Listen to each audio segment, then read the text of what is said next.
भगवान के परम धाम को सारे दैत्य भगवान के ही हाथों मरते हुए भगवान के परम धाम को चले गए। परम धाम कहाँ है भगवान का? भगवान ने श्री गीता में कहा है अर्जुन से। अर्जुन ने पूछा कि हे प्रभु, क्या कोई ऐसा स्थान नहीं है जहां से लौट कर आना ना पड़े? तब भगवान ने कहा क्या? न तद भास्यते सूर्यो न शशांको न पावकः यदि गत्वा न निवर्तन्ते तद धाम परमम मम। वह मेरा परम धाम पावन सारे धामों से है न्यारा। वहां सूर्य न चंद्र न अग्नि न विद्युत से होता है उजियारा।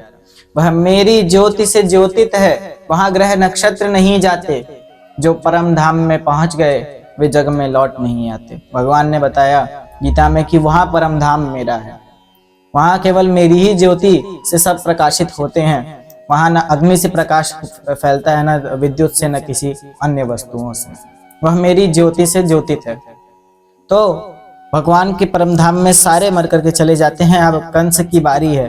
कंस का अंत भी निकट है। अक्रूर जी को कंस बुलाते हैं। महाराज कंस बुलाते हैं अक्रूर जी को।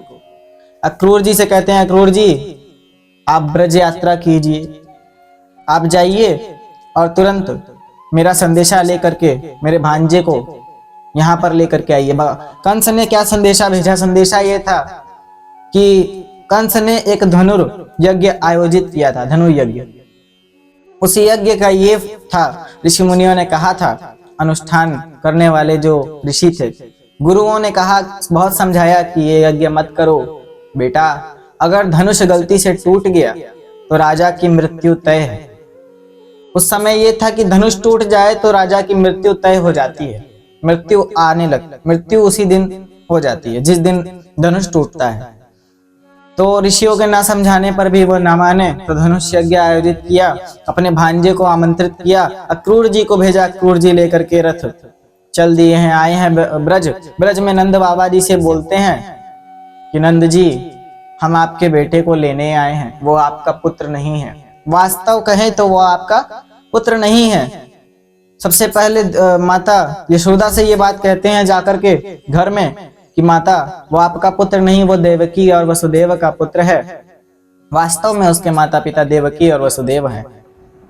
तो वहीं यशोदा माता धड़ाम से गिर जाती हैं, कहती हैं नहीं, वो मेरा पुत्र है। ये अक्रूर जी, ये कैसी बात बोल रहे हैं आप? नंद जी से कहा, नंद जी देखिए, इन्होंने हमारे पुत्र को क्या बताया है। इन्होंने कहा है कि हमारे पुत्र देवकी और किसी देवकी और वसुदेव के पुत्र हैं। ये हमारे पुत्र नहीं है। भाई आप ले जाना चाहते हो तो ले जाओ, लेकिन ये ना कहो कि हमारे पुत्र नहीं है। वो हमारे जिगर का टुकड़ा है, उसे हमने 9 महीने अपने पेट में रखा है। अक्रूर जी समझा रहे हैं, ना माने मैया।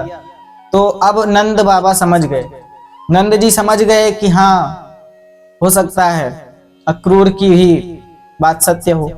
तो अक्रूर की बात समझते हुए जब भगवान श्री कृष्ण आ गए, कृष्ण बलराम जी के संग में आ गए, बलराम जी, और कृष्ण जी ने समझाया जब नंद बाबा को कि नंद बाबा, हम वास्तव में संतान तो आप ही की हैं, लेकिन माता पिता हमारे वहां पर भी बंदी हैं, इसलिए हमें सृष्टि के उद्धार के लिए जाने की आज्ञा दें। नंद जी ने कहा ठीक है पुत्रों, जाओ। क्यों भगवान ने ऐसा कहा? क्योंकि जो माँ बाप वो नहीं होते, माँ बाप जो पैदा करके छोड़ देते हैं, जो जन्म देते हैं और छोड़ देते हैं जीवन जीने के लिए, बल्कि जो पालन पोषण करे वही असली माता पिता होते हैं। माता देवकी ने जन्म दिया, वसुदेव जी ने ले जा करके छोड़ दिया नंद जी के घर में। हाँ, ये देवी आशीर्वाद से हुआ था, देवी प्रेरणा से, लेकिन ये वास्तविक सत्य है कि जो जन्म दे के छोड़ दे वो वास्तविक माता पिता नहीं। वास्तविक माता पिता वही है जो उस शिशु का भरण पोषण या उसे छोटे से बड़ा करता है, उसे छोटे से बोलने चलने लायक सिखाता है, बनाता है, तो वही वास्तविक माता पिता। कृष्ण जी ने समझाया तो नंद जी को समझ में आया, तो नंद जी धीरज बढ़ाते हैं माता यशोदा को। माता यशोदा भी मूर्छित हो जाती हैं। चलते हैं अक्रूर जी के संग में, रथ पर चढ़ते हैं तो राधा जी आ जाती हैं, सारी गोपियां आ जाती हैं, जितने वृंदावन में सभी लोग रहते हैं, सभी लोग आ जाते हैं, बाल सखा, गायें तक आ जाती हैं छोड़ने श्री कृष्ण को। और राधा जी जब आती हैं तो राधा जी से भगवान एक बार आखिरी बार मिल लेते हैं, आखिरी बार राधा जी से। अच्छा, राधा जी श्री कृष्ण जी की पत्नी थी, प्रेमिका नहीं, प्रेमिका नहीं थी, पत्नी थी राधा जी श्री कृष्ण जी की। तो राधा जी से मिलन हुआ, अंतिम मिलन। भगवान ने यह कहा कि राधे चिंता मत करो, हम तुम्हें हर रात स्वप्न में मिलेंगे, हम तुम्हें हर रात स्वप्न में मिलने आएंगे। राधा जी को आश्वस्त किया, चलने लगे। तब राधा जी ने यमुना के छोर से खड़े होकर देखा कि कृष्ण जा रहे हैं। सभी गोपियों से भगवान श्री कृष्ण ने कहा कि रोना नहीं, हमें वचन दो कि हमें रोना नहीं है, हम जब जाने लगेंगे तो। गोपियों ने वचन दिया कि ठीक है कन्हैया, हम रोएंगे नहीं, पर तुम भी एक वचन दो कि तुम जल्दी आ जाओगे। तो भगवान ने कहा ठीक है, हम वचन देते हैं कि 2 दिन के भीतर भीतर आ जाएंगे। भगवान ने कहा कि 2 दिन में लौट आएंगे। और चले मथुरा से। और जब वृंदावन से चले मथुरा को, तब राधा जी ऊपर से देख रही हैं। राधा जी अंतिम विदाई देते हुए कहती हैं, हे योगेश्वर विदा, हे मुरलीधर विदा। भगवान को विदाई देती हैं। जब भगवान जाने लगते हैं तो पेड़ पत्ते, मौसम, सभी फूल तक मुरझाने लगते हैं। फूलों ने भी अपना मुस्कुराना छोड़ दिया जब कृष्ण चलने लगे। कृष्ण कुछ दूर पर आए, जब नदी आई, संध्या का समय हो गया था, तो अक्रूर जी से श्री कृष्ण ने कहा, अक्रूर जी कुछ समय विश्राम कर लीजिए और यमुना के जल में स्नान कराइए, संध्या का समय हो गया है। तो अक्रूर जी रथ से उतरे, हाथ जोड़ करके भगवान को। अक्रूर जी रथ से उतरे, रथ से उतरते ही यमुना जी में गए, पहली डुबकी लगाई तो श्री कृष्ण जी को नीचे पाया बलराम जी के साथ में। पहली डुबकी में बलराम जी के साथ में भगवान श्री कृष्ण को नीचे पाया जल में देखते हैं तो आश्चर्य होता है, अरे श्री कृष्ण और बलराम यहाँ। ऊपर जाकर जब रथ पे नजर डाली, रथ पे देखा तो वहां पे भगवान श्री कृष्ण और बलराम बैठे हुए हैं। पूछे, भगवान श्री कृष्ण कह रहे हैं, क्यों, क्या हुआ अक्रूर जी, कोई बात है? बोले नहीं भगवान। नीचे दूसरी डुबकी लगाई तो दूसरी डुबकी में भगवान शेषनाग के गद्दी पर बैठे हुए भगवान श्री कृष्ण को दर्शन किया। भगवान श्री कृष्ण का दर्शन किया शेष के फन पे बैठे हुए, और डर गए। फिर ऊपर आकर के देखा तो भगवान बलराम जी के संग में बैठे हुए थे। भगवान बलराम जी के संग में बैठे हुए थे। कृष्ण पूछते हैं कि क्या हुआ, आप ऐसे क्यों आश्चर्य से देख रहे? बोले भगवान नहीं, कुछ नहीं। तीसरी डुबकी में पूरे के पूरे भगवान के दर्शन हो गए। श्री भगवान शेष की शैया पर बैठे हैं और सभी देवता उनकी आरती उतार रहे हैं। श्री कृष्ण गोविंद हरे मुरारे, हे नाथ नारायण वासुदेवा। भगवान की आरती उतार रहे हैं सभी लोग भगवान को देख के। प्रथमं मत्स्य रूपे च वेदोद्धारमेव च, द्वितीयं कूर्म रूपश्च पर्वतोद्धारम्। भगवान के दर्शन किए अक्रूर जी ने, और अक्रूर जी प्रणाम करते हैं। अक्रूर जी को भगवान ज्ञान देते हैं, भगवान अक्रूर जी का भी उद्धार करते हैं। अब अक्रूर जी के उद्धार करने के बाद भगवान ज्यों रथ पर सवार हुए, अक्रूर जी सवार हुए। अक्रूर जी ने आज्ञा ली भगवान से, चलूं? भगवान ने कहा ठीक है चलिए। मथुरा पहुंचे। मथुरा नगरी में जब पहुंचते हैं भगवान श्री कृष्ण, तो वहां पहुंच करके भगवान ने बताया अक्रूर जी को कि अक्रूर जी, पहले ये इस नगरी का नाम कुछ और हुआ करता था। जब मदुरा नाम का राक्षस यहाँ पर आया तो उसके नाम पर ही इस नगर का नाम मथुरा रखा गया। मथुरा रखा गया। बड़ी सुंदर नगरी है, सारी नगरियों में श्रेष्ठ मथुरा नगरी है, भगवान ने कहा। अब अक्रूर जी आगे चल रहे हैं, भगवान मथुरा में आ गए हैं। मथुरा में आए, जब वो चलने लगे तो अक्रूर जी से आज्ञा मांगी, अक्रूर जी हम थोड़ा मथुरा के बाजार में घुमाएं।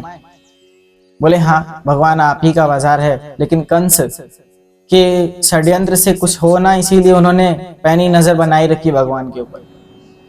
अब अक्रूर जी अपने काम में व्यस्त हो जाते हैं। भगवान श्री कृष्ण और बलराम जी नगर घूमने निकले हैं। नगर घूमने निकले हैं तो वहां उन्होंने क्या देखा कि एक कुबजा आती है, हाथ में उसके चंदन है, चंदन का लेप लिए हुए आती है, और एक हाथ में लाठी है, झुकती हुई आती रहती, चलती रहती है सामने।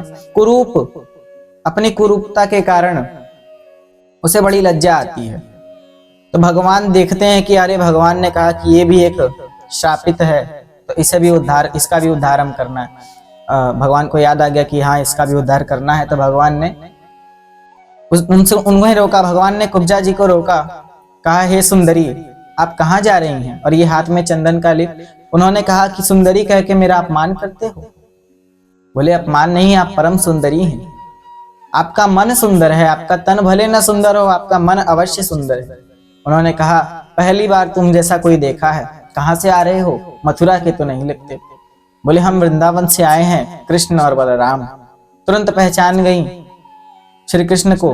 भगवान ने कहा कि ये चंदन थोड़े से हमें भी लगा दो। तो कुब्जा ने कहा कि नाना ये महाराज कंस के लिए है, महाराज कंस के लिए खास चंदन मैंने मंगवाया है, बहुत ही दुर्लभ चंदन है, इसकी खुशबू दूर दूर तक जाती है, आपको नहीं लगा सकती। भगवान ने कहा लगा दो ना, क्यों जिद कर रही हो। भगवान ने लाठी छीन ली और भगवान ने उसे फिर से नया स्वरूप प्रदान कर दिया। भगवान ने उठाया और कुब्जा उठ गई, चलने लगी। कुब्जा का रूप परिवर्तन कर दिया भगवान ने, सुंदर रूप में बदल गई कुबड़ी। वो कुबड़ी सुंदर रूप में बदल गई, भगवान की स्तुति की उसने, और वो अप्सरा होती है पिछले जन्म में, उसे श्राप मिला होता है, उसी कारण भगवान मुक्त कर देते हैं उस श्राप से। आज भगवान ने श्राप से मुक्त किया कुब्जा को। तो भगवान की स्तुति करती है वो और बोलती है हे प्रभु आप कभी हमारे भी द्वारे आइए और हमें कृतार्थ कीजिए। भगवान ने कहा ठीक है, हम कुछ कामों से हम कभी कुछ कार्यों में व्यस्त रहेंगे, खाली होके तुम्हारे पास आएंगे, सारे कार्यों से निवृत्त होकर के हम तुम्हारे पास आ जाएंगे। कभी आएंगे तो हमें ये तिलक लगाना। स्तुति की भगवान की कुब्जा ने, और भगवान चले, आगे चले भगवान। तो उन्होंने देखा, उन्होंने किसी से सुना कि यहाँ धनुर्यज्ञ हो रहा है। तो धनुर्यज्ञ, उस धनुष के टूटने का भगवान को पता था कि ये धनुष तोड़ना है। भगवान ने ये धनुष, उन्होंने सोच लिया कि ये धनुष तोड़ना है, इसीलिए वहां रखा हुआ है, हमारी प्रतीक्षा कर रहा है, जल्दी आए और भगवान तोड़े। तो वहां मंडप में गए जहां पर धनुष रखा हुआ था, शिव जी के श्री विग्रह के पास में धनुष रखा हुआ था बड़ा विशाल। उसके पहरेदार रक्षा कर रहे थे। पहरेदारियों से कहा हटो, हम शिव धनुष के दर्शन करने आए, भगवान श्री के धनुष के दर्शन करने आए हैं, हमें दर्शन तो करने दो। बोले ठीक है, दूर से ही दर्शन करने देंगे। हाँ हाँ ठीक है, हम दूर से दर्शन करेंगे। फिर बोले कुछ छू सकते हैं, इनका स्पर्श करके देख सकते हैं। उन्होंने बड़ी मुश्किल से स्पर्श करने दिया भगवान श्री कृष्ण को। ज्यों भगवान ने धनुष उठाया त्यों भगवान ने प्रत्यक्षा चढ़ाई और धनुष टूट गया। भगवान श्री कृष्ण ने धनुष तोड़ दिया और सारे ऋषि मुनि घबराकर महाराज कंस के पास दौड़ने लगते हैं, और सारे सैनिकों को भगवान श्री कृष्ण ने उसी धनुष से मारा। लो, भगवान का जब उन्होंने विरोध किया कि धनुष तुमने तोड़ दिया है, अब हम तुम्हें जीवित नहीं छोड़ेंगे, तो भगवान ने उसी धनुष से, लो और चाहिए धनुष से दिया। भगवान ने मार दिया, सबको परास्त किया। युद्ध में आगे गए तो कंस का मित्र राजा जो था, बड़ा कुटिल स्वभाव का, कुटिल हृदय में था उसका, कुटिलता भरी हुई थी उसके पूरे दिमाग में। तो उन्होंने क्या किया कि एक हाथी, कुबलया पीड़ हाथी, उस हाथी का नाम था कुबलया पीड़, उसे नशीले पदार्थ दे दे के पागल कर दिया था। द्वार पर कृष्ण आएंगे तो मैं इस हाथी के द्वारा उसे कुचलवा दूंगा। ये षड्यंत्र कंस का बना बनाया षड्यंत्र था। कुबलया पीड़ का भगवान जब जाते हैं तो भगवान ने कुबलया पीड़ से युद्ध किया और कुबलया पीड़ का वध कर दिया। भगवान ने वध किया कुबलया पीड़ हाथी का, और दांतों को तोड़ करके, दांतों को तोड़ा और एक दांत बलराम जी को दिया, एक दांत खुद कंधे पे धारे सभा में प्रवेश कर गए। सभा में आ गए भगवान श्री कृष्ण। सबने देखा कि ये दो बालक कौन हैं।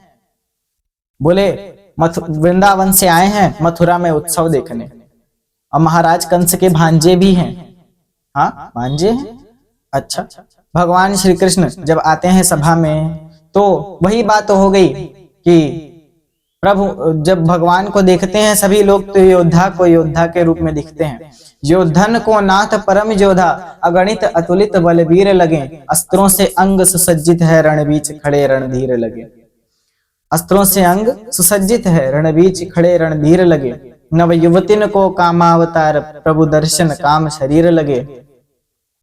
और भगवान ने जब देखा, जब कंस ने देखा जिनकी रही भावना जैसी, प्रभु मूर्ति तिन तैसे निहारी। जिसकी जैसी भावना थी भगवान का दर्शन उसने उसी रूप में किया। कंस को भगवान ने मृत्यु यानी कि यमराज के रूप में पाश लिए हुए दर्शन दिया। कंस को भगवान यमराज दिख रहे हैं, डर रहा है कंस की, अरे आज क्या होगा हमारा। कंस डर रहा है और कंस का भगवान, कंस ने कहा कि हाँ, कंस ने ललकारा, कंस ने कहा कि ये तो बड़े वीर हैं, षड्यंत्र शब्द से कुछ ऐसे शब्दों के जाल फेंके सबके ऊपर। नंद जी वहां पर आए, सभी अक्रूर जी सभी लोग आए। अक्रूर जी ने इसका विरोध किया कि एक छोटे से बच्चे को मल्ल युद्ध नहीं लड़ाना चाहिए इन बड़े बड़े पहलवानों से, ये अन्याय है। महाराज ने कहा कि इन्हें लड़ना होगा, क्योंकि जिसके बारे में ये कहा जाता है कि बकासुर आदियों का इन्होंने वध किया है, बकासुर का वध किया, अघासुर का वध किया है, तो उसके बारे में ये कहना गलत है। उसकी वीरता का अपमान है कि वो छोटा बच्चा है। उसे बच्चा कह करके उसकी वीरता का अपमान करना ठीक नहीं है। इसीलिए हम सबके सामने, और जिसे हम परमवीर की पदवी देने जा रहे हैं, परमवीरता की उपाधि जिसे देने जा रहे हैं, उसके बारे में जनता ये ना कहे कि कंस ने अपने किसी संबंधी को ये उपाधि दे दी बुलवा के। इसीलिए हम सबको दिखा देना चाहते हैं प्रमाण रूप में। भगवान ने कहा कि हमें स्वीकार तो है, परंतु ये मुष्टि और ये जो चारूण वगैरह हैं, ये तो हमारे से बड़े हैं, क्योंकि मल्ल युद्ध तो सदा बराबरी वालों में लड़ा जाता है। कहाँ आप और कहाँ हम। असल में भगवान का कहने का अर्थ क्या था कि कहाँ हम और कहाँ आप। बताइए, कहाँ पर हम हैं और कहाँ आप हैं, तो हमारी और आपकी बराबरी हो कैसे सकती है। चारूण ने कहा, चारूण और कंस मुष्टि ने जब ललकारा, मुष्टि ने ललकारा कि हमारे साथ युद्ध करो, तब भगवान बलराम जी के संग में मल्ल युद्ध प्रांगण में कूद पड़े और सबका वध किया। भगवान ने मुष्टि का उद्धार कर दिया, मुष्टि को एक मुष्टिका में मारा तो परलोक सिधार गया। सारे पहलवानों का वध करके भगवान ने, जब कंस ने देखा कि अब हमारा कोई जोर नहीं चल रहा है, बस नहीं चल पा रहा है, तो अब छल से घात करना होगा, बुद्धि से घात करना होगा। देवकी जी को बुलाया, उनके केश पकड़ के, देख तेरी माँ है, मुझे थोड़ा सा भी हाथ लगाया तो अभी यहीं इसका वध कर दूंगा। भगवान श्री कृष्ण क्रोधित हो गए। उन्होंने कहा, रे मूर्ख कंस, तूने एक अबला स्त्री के हाथ पकड़े हैं, अबला स्त्री के केश खींचे हैं, तो जान ले तेरा वध कैसा होगा। ये इसका दंड तुझे कितना भयानक मिलेगा। भगवान ने ललकारा, भगवान ने भी क्रोध गर्जना की। भगवान ने तुरंत वहां पर सिंहासन के पास उसके गए और उसका भगवान ने कंस का केश पकड़ घसीटते हुए लेकर के आए मल्ल युद्ध मैदान में। मल्ल युद्ध के मैदान में घसीटते हुए भगवान लेकर के आते हैं कंस को, और उसके केश पकड़ करके भगवान ने कहा, देख तूने इस नारी के केश पकड़े थे, जानता है ये कौन है? ये मेरी माँ है। और पहली मैंने तुझे ये इसलिए मारी है, पहली ही थप्पड़ इसीलिए मारा है कि तूने मेरे 6 भाइयों का वध किया है, वो उसके लिए था। और दूसरा इसलिए कि तूने मेरे माता पिता को कितने कष्ट दिए। तीसरा इसलिए कि तूने किसी अबला नारी के केश पकड़े हैं। नारी को कभी छेड़ना नहीं चाहिए। तो भगवान ने यही बताया।